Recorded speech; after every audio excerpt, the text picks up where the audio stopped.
she couldn't walk by her to get out of the aisle. She couldn't even get up. Like she was just sitting there. Her eyes were closed for like the entirety of the set, right, that they were playing. And it was funny because the husband got up when we tried to walk by, and she just kind of like shifted a little bit, right, kind of shifted her weight, and I tripped a little bit trying to get out, and and as he tripped, we kind of got down. He's like, "Damn it, man!" He's like, "Dude, it's like somebody closer look,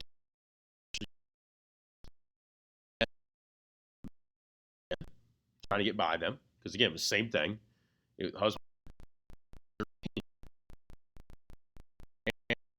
inebriated, she was disabled.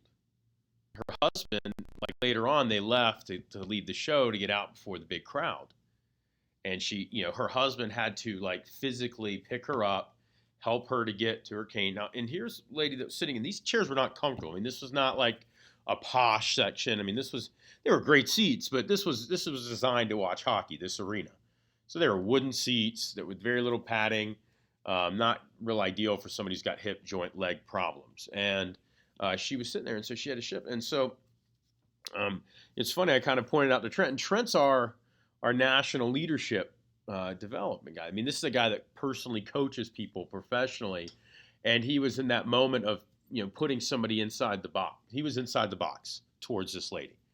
He was looking at her as an object because he thought that she was inebriated and was being rude and purposely trying to make our lives difficult to try to get in and out of this aisle. Um, and instead of looking at her as a person, we were both looking at her like that. But then as soon as we saw that, we immediately shifted, right? Our lens changed. And the reason I'm sharing this with you is because you never know what's going on in somebody's life until you actually talk to them, until you actually get time to look at it from the full perspective. And and it's important that we give people the opportunity to share their story and to view them as people and not as objects, because I think inherently everybody in their own way tries to perform to the best of their abilities at most times. Now, that's not to say that people don't need wake up calls. It's not to say that people don't need perspective to change it. It's not to say that that's an excuse for lack of performance, because my takeaway was not one of the initial thought was, man, this lady spent all this money to get hammered and miss the show. But after seeing the real perspective, it was like, no, no, no. This lady is going through so much pain and agony to be there for her husband, who was clearly a huge AC/DC fan, to be there to support him, to be there to listen to a great band. And she wasn't going to miss out because of something that was going on in her life. She made it happen. And it was so cool to see that. I think all of us know that with Sam Latrico, the power that she brings to not using anything as an excuse to stand in the way of her success. At the same time, I think it's important that we balance both with seeing people as people, looking at them for who they are, what their story is, and then helping them to perform at their peak state based on walking a mile in their shoes and helping them through the process. So a couple of questions.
person.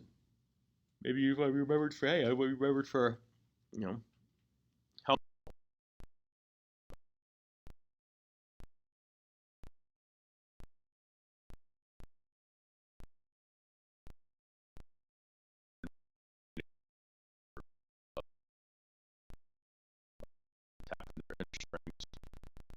And beauty in order to become the best version of themselves.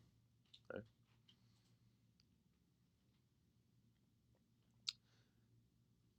The next topic is, or along with on leadership development, is the idea of helping people to get unstuck.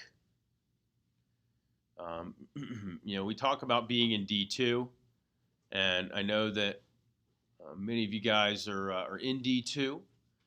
That's totally fine. It's expected, honestly. But it's important that you get yourself unstuck. And what is critical when somebody is stuck in a rut, right? Being down, being the right questions instead of just trying to give answers. Because I will say that if somebody that is stuck figures it out on their own through the right questions, it's going to be retained, remembered, encapsulated, perhaps repeated a lot better than just giving somebody the right answer, right? It's an old adage that says you can take, a horse to water, but you can't make it drink. You can do all the work for somebody in order to get themselves unstuck, but at the end of the day, they're still going to have to get themselves unstuck. Just like each of us are going to also have to get ourselves unstuck if we're in a rut. It's funny, during the meeting, Kate Arbuthnot was talking, and her husband, she shared a story about her husband. Her husband works for the NSA. He technically works for a couple different branches of security, right? He works for the NSA. He also spends time at the FBI, and he's part of Homeland Security. So he actually has 3 different laptops and 3 different cell phones, because you can't bring the other branches' phones into the other facility. She says watching any of those CIA and FBI TV shows is really disastrous, because he blows them all up. He's like, yeah, that can't happen. Like, did you guys watch the TV show Homeland? Homeland was a really cool show on Showtime, but it involves a scene where a guy sneaks a cell phone into this like inner bunker at the CIA, and it distributes a text message out that prohibits information being leaked that he's a mole. And Patrick just kind of laughed. He's like, yeah, that couldn't happen. He's like, when I go into the CIA, they fleece me. He's like, they make sure. He's like, oh, and in the CIA headquarters, if a text message goes out, they know about it. Like it automatically registers, and they can isolate it to what room that text message was sent from. So he would never have been able to leave that room without being caught and probably executed. But anyway, so he talked about he talked about the fact that our business is one of the very, very few businesses where we ask how people feel. And he laughs about it, because he says, because he said he heard Kate one time saying, so how, tell me how you feel. How are you feeling right now? And she was talking to a manager or maybe it was a representative that wasn't performing up to their capabilities. And so how do you feel? And after the phone call she got off, Patrick apparently looked at her and he's like, what do you? And Patrick's a pretty funny guy. He's a big, strong guy, big burly guy, and he's like, but he tends to be kind of soft spoken when you talk to him. And he's like, what do you mean about asking people how they feel? Okay, he's like, you realize like how many times I've been asked how I feel in the last 15 years of my professional career? You think I've been asked how I feel? Exactly never. Like that's just not really because the expectation is it doesn't matter how you feel, you got to get the results, right? But there is something to be said, because how somebody does feel informs how they perform. But the problem is a lot of times we don't analyze how we feel until when? Things are bad. Things are terrible. So this is overwhelming. I've got to give up or quit or step out of it. And And what's cool is that when you already know what you're proud of, if you take a self-analysis, hey, what am I proud of right now? And you feel that, all of a sudden, you're feeling great. Let me give you an example. I want you to write down some of your favorite things. Right? Let's take 5 minutes. So I'm probably going to have to do this again at leadership training for those of you guys here in the pilot, because I'm pretty sure that nobody else around the division is getting this. So, yeah, tell them to role play for now. I'll send it out on the back end. We'll figure it out. But I want you to write down, some of your favorite things. Okay. And you could share them if you're there.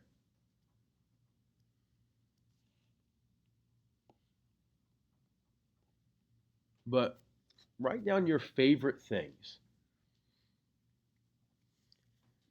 For example, one of your favorite things could be sugar bacon. Right?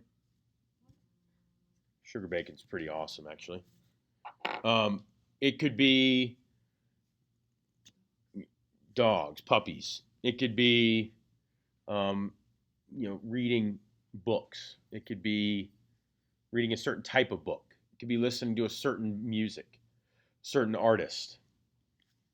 It could be, going on a run, right? It could be cheeseburgers. It could be pizza. It could be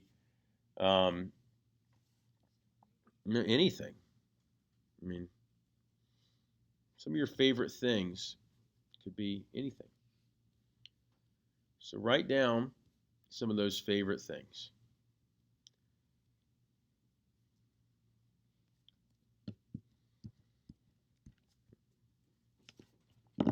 What are some of your favorite things with regards to, art? Maybe it's a certain movie that you enjoy, genre or movie. Maybe it's a genre of book you like to read. Maybe it's a style of music. Write down your favorite foods. What are your favorite foods? When you eat that food or you drink that drink, it's like, this is awesome. Maybe it's pizza or wings, cookies, cupcakes. Maybe it's, I don't know. And so long as it's not debilitating, so long as it doesn't destroy you, right? If you're writing down alcohol, right? Beer. But see, here's the thing. A good beer could be a great rejuvenation. In fact, at a lot of the Spartan races and ultra, extreme runs, they celebrate by drinking these massive beers, right? And it's a celebratory thing. It's a rejuvenation exercise. Maybe it's a nap, right? Maybe you love napping. Some of you guys are like, oh, that's perfect, right? But maybe there's but there are things that are your favorite things, and when you have this list of favorite things, what I want you to notice is how did any of you notice by writing down your favorite things, taking time and just simply thinking about it, making yourself aware of it, you started feeling excited? You should, guys. What that's called a positive feedback loop. If that doesn't make you excited, just sitting there writing about your favorite things. Like for some people, it's like coffee. You write down coffee, and all of a sudden, it's like there is a placebo effect that takes place where they start feeling energy just thinking about coffee. Or like a bubble bath or something, right? Like it's just like they feel good. If that doesn't happen for anything at all, we need to schedule a talk because there's something's not firing synapses wise in the brain, and that's a struggle. Or you're so stuck in your brain that we need to have discussion, help you get unstuck, because you're beating yourself up too much. You're not taking time to appreciate things, to appreciate life. Because, guys, what positive feedback loop does, when you become aware of the things that you're happy about, and aware of things when they happen, and you catch yourself having them happen, you can put yourself and right yourself when things aren't happening. If you catch yourself in a state where it's like you're down and out, it's like, okay, what are my favorite things? Boom, I need to knock one out right now. If I do that, you can change. And then eventually you just start to notice, and you can catch it, and you can move past it. Okay? Guys, what's cool about this is this allows you to start becoming more of a coach. And we talked about in transitioning from D1 to D2, the importance of the type of management that people need. See, because in D1, it's all about direction, right? It's all about telling them exactly what they need, how they need it, when they need it, that sort of thing. Whereas when somebody's in D2, it's more of a coaching, which means you're still giving them the information, but it's a design partnership. It's an alliance. Here's what's nice about that. When you're coaching, it's on the participants' end to take responsibility in the process too. So it's not just you as the manager, as the mentor, as the leader, really the leader for their success. See, when somebody's in D1, when they don't know what they don't know, their success is on you as a leader. Meaning if they fail, it's on you as a leader. As somebody starts to transition into D2, you can't keep giving them direction only, because all that's going to do is, if they're mentally in a fucked up place, then they may fail even if you give them all the correct information. So you got to transition into more of a partnership through the process of coaching, being curious, helping the participant to drive the agenda.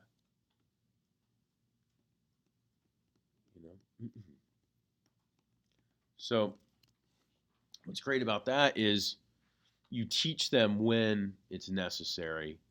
You listen when it's necessary.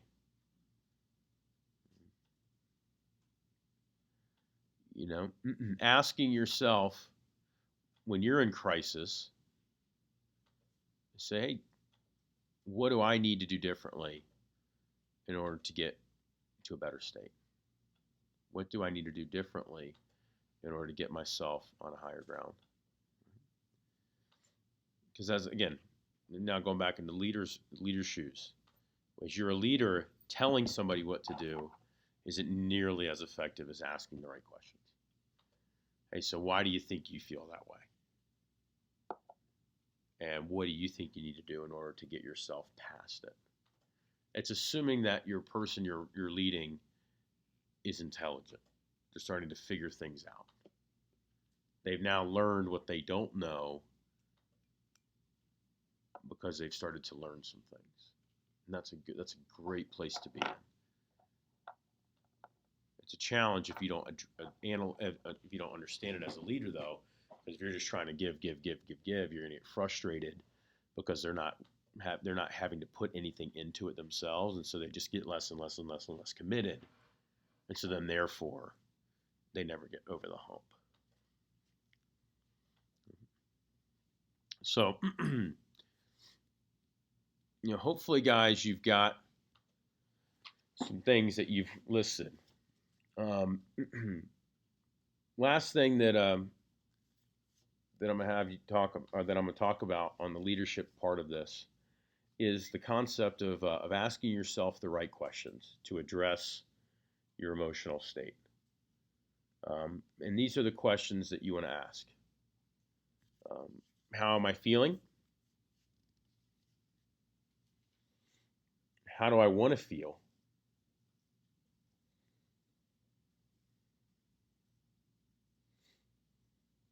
How are the most people in my life right now feeling?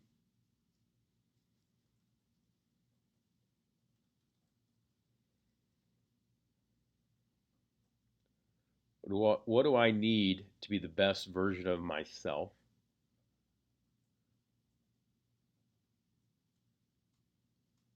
What's the number one thing that I can grow or build?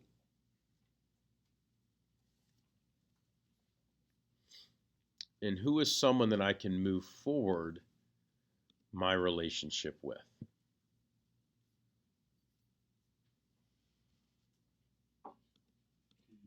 Yep. So I'll go over those one more time.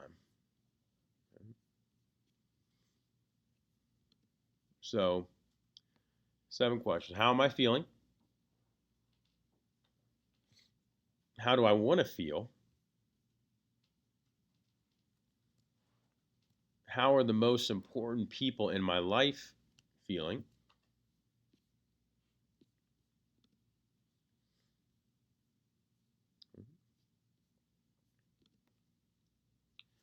What do I need to do to be the best version of myself?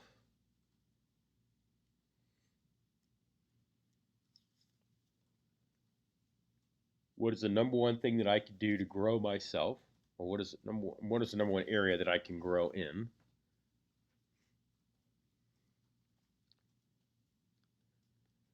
And who is someone that I can move my relationship forward with?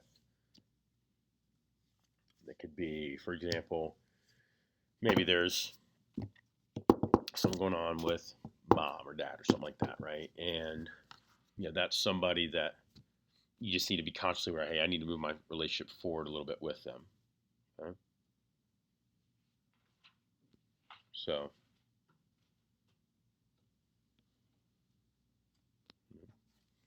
who is someone I can move forward our relationship with?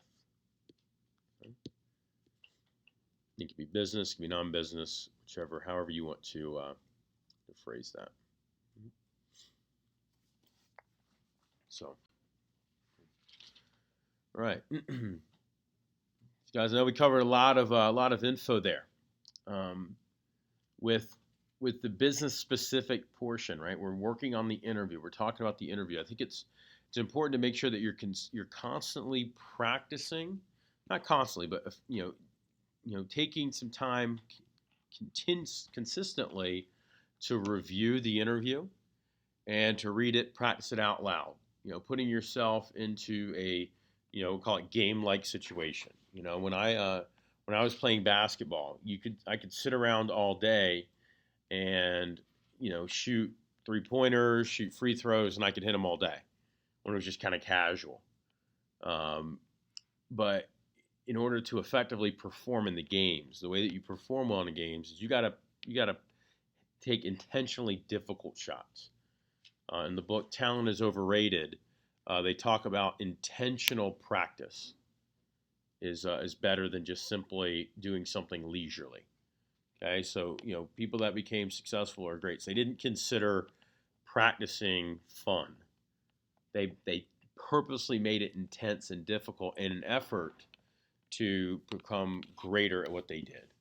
The examples they used were Mozart, right, at a young age, just putting in hours and hours and hours and hours because his dad was driving him.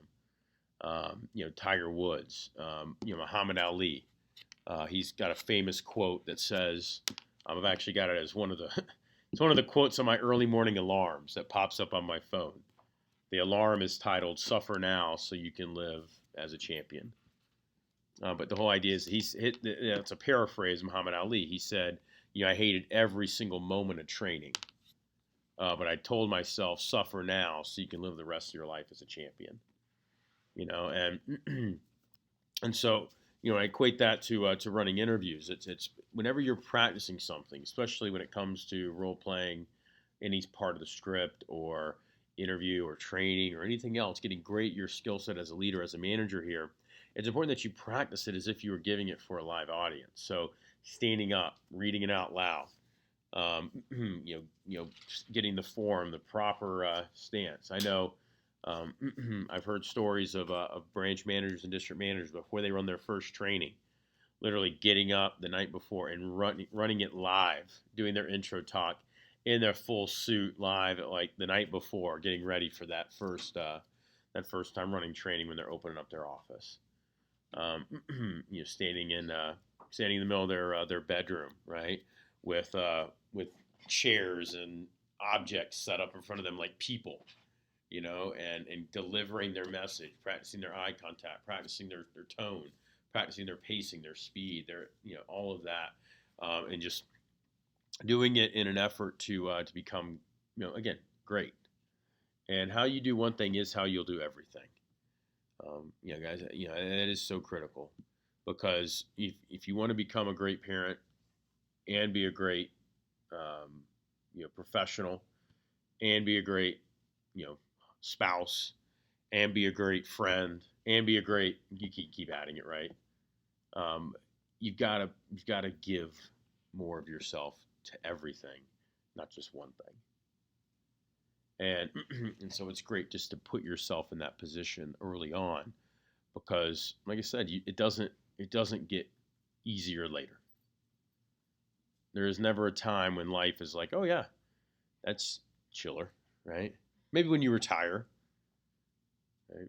But when I think about even myself, I mean, I'm a pretty busy person right now, but I know I'm going to be busier when I'm married. I know I'm going to be busier when I have kids. I know I'm going to be busier when I have a bigger division. I know I'm going to be busier and busier if I get promoted. I'm going to be busier because I want to be more successful than I currently am.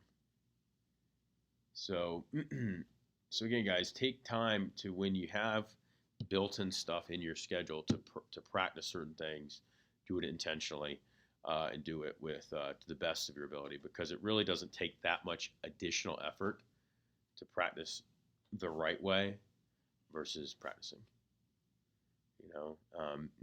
There's people that'll probably be at this Leadership Academy this weekend that didn't go to the first one, and you're going to see they're going to look at you guys as if you're superstars. You're like, superheroes, because you know the interview, or at least part of the interview, because they just haven't been working on it at all.